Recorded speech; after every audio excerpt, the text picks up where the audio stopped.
नमस्कार दोस्तों, स्वागत है आप सभी लोगों का एक बार फिर से। गाय को बासी रोटी खिलाने से सबसे जल्दी करोड़पति क्यों हो जाते हैं? दोस्तों, अगर हिंदू धर्म की माने तो ऐसी मान्यता है कि गाय की सेवा अगर विश्वास भाव से की जाए, निस्वार्थ भाव से की जाए तो घर में लक्ष्मी जी का वास होता है। वैसे तो युगों से चला आ रहा है कि गाय को हम कुछ न कुछ खिलाते जरूर हैं। गाय को सनातन धर्म में लक्ष्मी स्वरूप भी माना गया है। कहा जाता है कि गाय की सेवा करने से घर परिवार सुखी और संपन्न रहता है। जिस घर में गाय की सेवा निस्वार्थ भाव से होती है, उस घर में लक्ष्मी जी की कृपा हमेशा बनी रहती है। और जिस घर में गाय की सेवा नहीं होती, अचानक से किसी भी प्रकार की वहाँ पर विघ्न बाधाएं आती रहती है। वैसे तो कुछ लोग शहरों में भी रहते हैं, महानगरों में भी रहते हैं, तो वहाँ पर गाय पालना संभव ही नहीं, लेकिन गाय को वहाँ पर भी रोटी जरूर खिलाई जाती है। लेकिन कई बार गाय को खिलाने में कुछ भूल हो जाती है।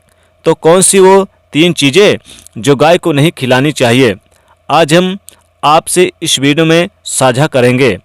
लेकिन दोस्तों, उससे पहले आपसे रिक्वेस्ट करते हैं कि वीडियो को लाइक करिएगा, दोस्तों के बीच इसे ज़्यादा से ज़्यादा शेयर करिएगा और चैनल से जुड़ने के लिए सब्सक्राइब जरूर कर लीजिएगा। कमेंट में लिखिएगा जय गौ माता, माँ लक्ष्मी जी आपका स्वागत है हमारे घर में। दोस्तों, गाय के अंदर सभी देवी देवताओं का निवास माना जाता है। तो आप सुबह जो पहली रोटी आपके घर में बनती है, वो अगर गाय को खिलाएं तो देवी देवताओं का आशीर्वाद मिलता है। गाय को गुरु के साथ जोड़ा गया है, यानी कि गुरु ग्रह देवगुरु बृहस्पति ग्रह के साथ।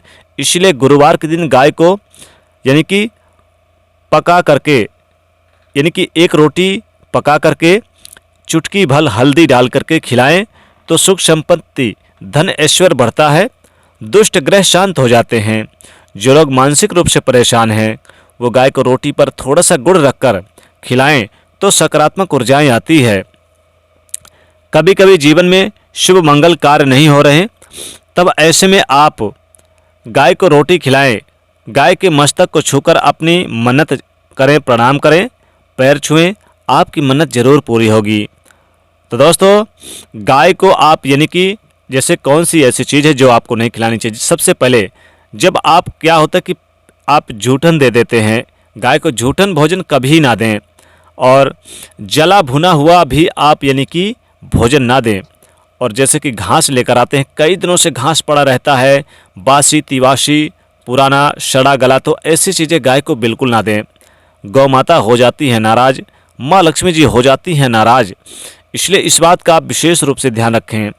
और साथ ही साथ दोस्तों, जैसे कि आपके घर में बहुत सारी चीज़ें बासी पड़ी हुई है, भोजन अन्न पड़े हुए हैं, तो आप इन्हें भी ना दें। दोस्तों, अब जानेंगे गाय को यानी क्या नहीं खिलाना चाहिए। गाय को जैसे कि आप बासी रोटी भी नहीं खिलाएं, बासी भोजन ना खिलाएं, बासी चीज़ें बिल्कुल ना खिलाएं। और जैसे कि आपके घर में जो बहुत सारी चीज़ें पड़ी हुई हैं, ये चीज़ें ना खिलाएं। इस बात का आपको विशेष ध्यान रखना है। देखिए, गाय के मस्तक को छुए, रोज़ाना जब सुबह सबसे पहले उठें तो गाय को प्रणाम करें तो टेंशन खत्म होते हैं, कामयाबी मिलती है, लाभ मिलते हैं, स्वास्थ्य अच्छा रहता है। अगर आपको लगता है कि आपके सभी ग्रह खराब हैं, तो ऐसे में गाय को पहली रोटी खिलाएं घर की, जो आपके घर में पहली रोटी बने वो ज़रूर खिलाएं। सभी ग्रह धीरे धीरे शुभ हो जाएंगे। कुछ खिलाएं या ना खिलाएं, रोटी ज़रूर खिलाएं। हमारे देश में कई जगह देखा गया है, और कई लोगों का प्रश्न आता है कि हम झूठी रोटी गाय को देते हैं, तो झूठी रोटी गाय को ना दें। आपके अगर जैसे मान लीजिए आज आपने शाम को बनाया और कल आप उसे गर्म करके ताज़ा कर लें, गर्म करेंगे तो ताज़ा हो जाएगी। फिर गुड़ रख के आप उसी को बासी रोटी कहते हैं, तो बासी रोटी में गुड़ रख के उसे ताज़ा गर्म करके खिला दें तो करोड़पति होने से कोई नहीं रोक सकता। क्या देखिए, जैसे कि गाय को झूठन कभी ना खिलाएं, क्या सही है क्या गलत। देखिए, हम झूठा खाना, बचा हुआ खाना गाय को तो खिलाते हैं, यानी कि जो बच जाता है वो गाय को हवाले कर दिया जाता है। तो आपको बता दें कि दोस्तों, रामायण काल में गौ माता को एक श्राप मिला था, उसी की वजह से आज उनके साथ ऐसा हो रहा है। उसी श्राप की वजह से गौ माता में देवी देवताओं का वास होने के बाद भी उनमें झूठन भोजन उनको खाना पड़ता है। हालांकि ये किसी भी लिहाज से ठीक नहीं है। आपको बता दें कि वाल्मीकि रामायण में सीता द्वारा पिंडदान देकर दशरथ की आत्मा को मोक्ष मिलने का संदर्भ आता है। जो लोग जानते होंगे कि वनवास के दौरान भगवान राम, लक्ष्मण और सीता पितृपक्ष के दौरान श्राद्ध करने के लिए गया धाम पहुँचे। वहाँ श्राद्ध कर्म करने के लिए जरूरी सामान जुटाने लग गए। राम और लक्ष्मण चले गए और सामान लेकर कुछ देर बाद नहीं आए। इधर दोपहर हो गई, पिंडदान का समय निकला जाता रहा। सीता माता घबराने लगी। तभी दशरथ की आत्मा ने पिंडदान की मांग कर दी। अब गाय के आगे फाल्गु नदी अकेली सीता जी मुश्किल में पड़ गई। उन्होंने फाल्गु नदी के साथ बट वृक्ष, केतकी के फूल और गाय को साक्षी मानकर बालू का पिंडदान बनाया और स्वर्गीय राजा दशरथ अपने ससुर के निमित्त पिंडदान कर दिया। थोड़ी देर में भगवान राम और लक्ष्मण जब आए लौटे तो उन्होंने कहा कि समय निकल जाने के कारण मैंने पिंडदान कर दिया।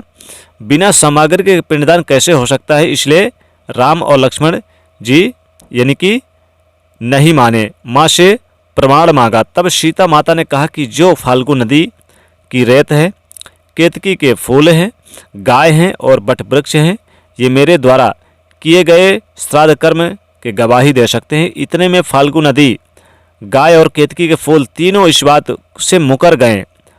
उन्होंने कहा कि सीता माँ झूठ बोल रही हैं, सिर्फ बट वृक्ष ने ही सही बात कही। सच बोला बट वृक्ष ने। तब सीता जी ने दशरथ का ध्यान करते हुए उनसे ही गवाही देने को प्रार्थना की। दशरथ जी ने सीता माँ की प्रार्थना को स्वीकार करके घोषणा की कि ऐन वक्त पर सीता ने मुझे पिंडदान कर दिया। इस पर राम अस्वस्थ हुए, लेकिन तीनों गवाही झूठी द्वारा बोलने पर सीता जी ने उनको क्रोधित हो गई और उन्हें श्राप दिया। फाल्गु नदी से कहा कि जा, तेरा नाम सिर्फ नदी रहेगा, लेकिन तुझ में पानी कभी नहीं रहेगा। इस कारण से आज भी आप जानते होंगे, जो लोग जानते हैं, फाल्गु नदी आज भी यानी गया में सूखी ही रहती है। गया को श्राप यानी कि गाय को श्राप दिया कि तू पूज्य होकर भी लोगों का झूठा खाएगी, और केतकी के फूल को श्राप दिया कि तुझे पूजा में कभी चढ़ाया ही नहीं जाएगा। बट वृक्ष को सीता माँ ने आशीर्वाद दिया कि उसे लंबी आयु की प्राप्ति होगी और दूसरों को छाया प्रदान करेगा, तथा पवित्रता जो स्त्री तेरा स्मरण करके अपने पति की दीर्घायु की कामना करेगी। यही कारण है कि गाय को आज भी झूठा खाना पड़ता है। दोस्तों, शास्त्रों के मुताबिक गौ माता में सारी देवी देवताओं का निवास होता है। 33 करोड़ कोटि देवी देवता इसमें निवास करते, पितृ निवास करते हैं।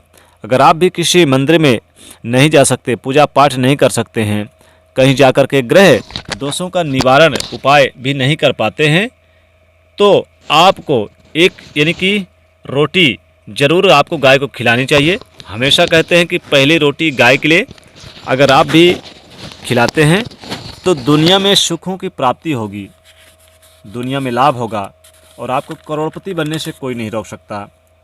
तो गाय को आप यानी कि बासी रोटी तो खिला सकते, लेकिन उसे गर्म करके खिलाएं। अगर आपको करोड़पति बनना है, धनवान बनना है, तो आपको ज़रूर खिलाएं। रोटी आप ताज़ी बना लें, ताज़ी रोटी बनाकर आप गाय को खिलाएं तो सोने पे सुहागा, माँ लक्ष्मी कृपा वर्षेगी, माँ लक्ष्मी दौड़ी दौड़ी चली आएंगी। माँ लक्ष्मी कृपा से कभी भी घर में अन्न धन की कमी नहीं महसूस होगी। आप क्या करें कि सबसे पहली रोटी बने, पहले तो नहा धोकर सबसे पहली रोटी बना लें।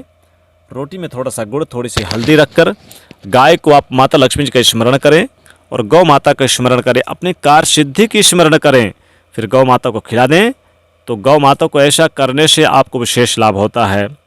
तो दोस्तों, वीडियो पसंद आए तो लाइक करिए, शेयर करिए और चैनल को सब्सक्राइब करिएगा। जय माँ लक्ष्मी।